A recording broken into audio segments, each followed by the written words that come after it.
Hello students, आज हम पढ़ेंगे B4 सेम के इंग्लिश का एक प्ले जिसका नाम है द इनवॉय। इसके राइटर जो है भास है। इसे हिंदी में भाषा भी कहा जाता है। तो सबसे पहले हम देखेंगे इसके टाइटल का मीनिंग। द इनवॉय, इनवॉय का अर्थ होता है, इंग्लिश में इसे मैसेंजर भी बोलते हैं और हिंदी में इसे दूत या संदेशवाहक भी कहते हैं। पढ़ेंगे अब हम इसकी समरी से। Envoy is a beautiful play written by Bhasa. जो इनवॉय नामक जो नाटक है वो भास के द्वारा लिखा गया एक सुंदर नाटक। It is based on the Mahabharata. यह जो नाटक है महाभारत पर आधारित है। द प्ले प्रेजेंट्स का अर्थ होता है प्रस्तुत करना। कृष्णा रिक्वेस्ट फॉर पीस, यह नाटक है वह प्रस्तुत करता है कृष्णा की प्रार्थना को जो शांति के लिए है। The battle of Kurukshetra is about to begin between the Kauravas and the Pandavas. जो बैटल का अर्थ होता है युद्ध। कुरुक्षेत्र का जो युद्ध है वो कौरवों के बीच होने वाला है, उसके बारे में ये हमें बताता है नाटक। But Krishna wants to avoid this war, परंतु जो कृष्णा है वो युद्ध को टालना चाहते हैं। ही नोज, वह जानते हैं, that war brings only death and destruction का अर्थ होता है विनाश। कृष्णा जानते हैं कि युद्ध केवल मृत्यु और विनाश लेकर आता है।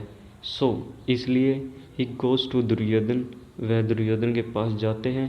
To make peace between them, उनके बीच शांति बनाने के लिए वह दुर्योधन के पास जाते हैं। He says that the time has come, वह समय आ गया है जब inheritance should be divided equally. जब इनहेरिटेंस का अर्थ होता है पितृ संपत्ति, यह वह समय आ गया है जब पितृ संपत्ति को समान भागों में बांटा जाना चाहिए। He says all is lost by cheating relatives and well wisher. Relatives का आपको पता ही होगा, जो रिश्तेदार होते हैं, सगे संबंधी होते हैं, और वेल विशर का अर्थ होता है जो हमारे बारे में अच्छा सोचते हैं। तो श्री कृष्ण जी कहते हैं कि सब कुछ खत्म हो जाता है सगे संबंधियों या फिर वेल विशर जो हमारे बारे में अच्छा सोचते हैं उनको हम जब चीट करते हैं। बट परंतु Duryodhan is a weak person, जो दुर्योधन है वो एक अगुणी व्यक्ति है। He plans to humiliate Krishna, वह ह्यूमिलेट का अर्थ होता है अपमान करना। वह श्री कृष्ण का अपमान करने का एक प्लान बनाता है। ही सेज, वह कहता है, one does not bag for a kingdom, साम्राज्य पर जो राज करने वाला होता है वह कभी भी साम्राज्य को भीख के रूप में नहीं मांगता या मांगता नहीं है।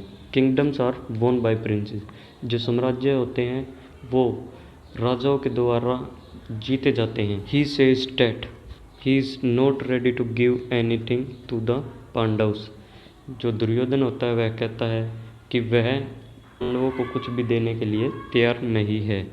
इन दिस आर्ग्यूमेंट, इस बहस में, आर्ग्यूमेंट होता है बहस। In this argument he says harsh word for Krishna, harsh होता है कठोर। इस बहस में दुर्योधन जो है श्री कृष्ण के लिए कठोर वध कहता है। ही सेज, वह कहता है, cow heard grass is a needed thing for you. Cow heard का अर्थ होता है गवाला या गाय चराने वाला, क्योंकि कृष्ण गायों के साथ प्रेम करता है और वह अपना ज़्यादातर समय के साथ बिताता है, इसलिए दुर्योधन जो है श्री कृष्ण को गवाला कहता है और कहता है कि घास जो है तुम्हारे लिए एक महत्वपूर्ण चीज़ है। These words anger Lord Krishna, और ये जो शब्द थे श्री कृष्ण को गुस्सा दिला देते हैं। He decided to use Sudarshan Chakra to किल दुर्योधन, और जो श्री कृष्ण है वह निश्चित करते हैं दुर्योधन को मारने के लिए अपने सुदर्शन चक्र से। But he controls his anger, परंतु जो श्री कृष्ण होते हैं वह अपना गुस्सा को जो है कंट्रोल कर लेते हैं। Dhritarashtra knows that Krishna's anger can bring destruction for the Kaurava family. Dhritarashtra जो है जानते हैं कि श्री कृष्ण का जो गुस्सा है वो कौरव फैमिली के लिए विनाश ला सकता है। सो इसलिए he apologise to Krishna for the rude behaviour of his son. इसलिए जो धृतराष्ट्र होता है वह कृष्ण से क्षमा मांगता है या माफ़ी मांगता है। किस चीज़ के लिए माफ़ी मांगता है? Rude behaviour of his son, व्यवहार के लिए जो दुर्योधन ने श्री कृष्ण के साथ किया था उसके लिए धृतराष्ट्र जो है क्षमा मांगता है।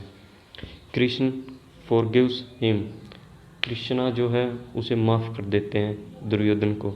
सो we can say that Duryodhan makes the mistake of humiliating Krishna. इसलिए हम कह सकते हैं कि दुर्योधन ने जो है एक गलती कर दी थी।